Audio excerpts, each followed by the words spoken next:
Donc, les images, si on double-clique sur une image, elle doit s'ouvrir dans Photoshop. Donc, si ce n'est pas le cas, si ça s'ouvre dans le logiciel aperçu, je vous montre comment faire pour que les images au format...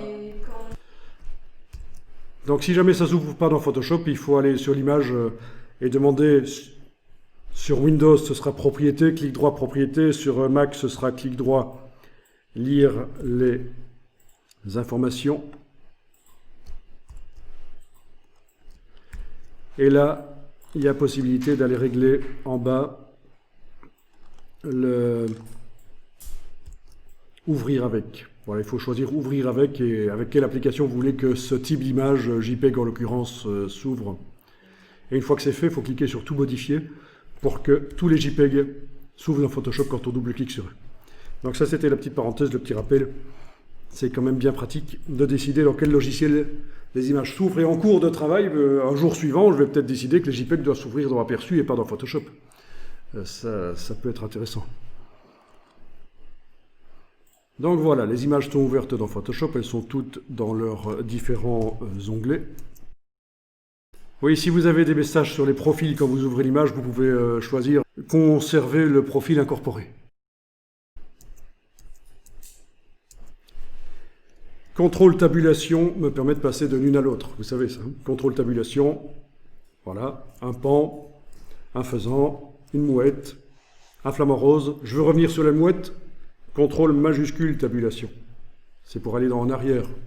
C'est comme les navigateurs web, quoi. Ça fonctionne comme ça aussi.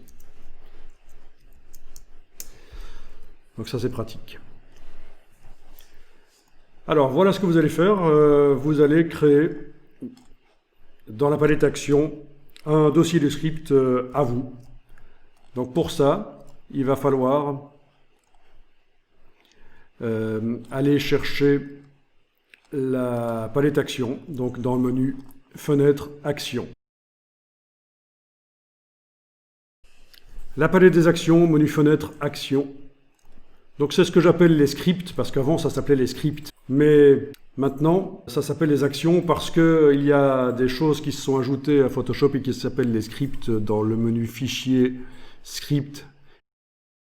On peut en ajouter d'ailleurs, il y en a même des gratuits sur le web.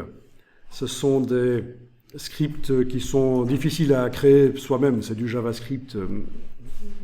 Voilà. Par contre, les scripts d'action, c'est facile à faire soi-même. Dans la palette Action, vous allez créer votre propre dossier, vous cliquez sur l'icône du dossier et vous indiquez le nom que vous voulez.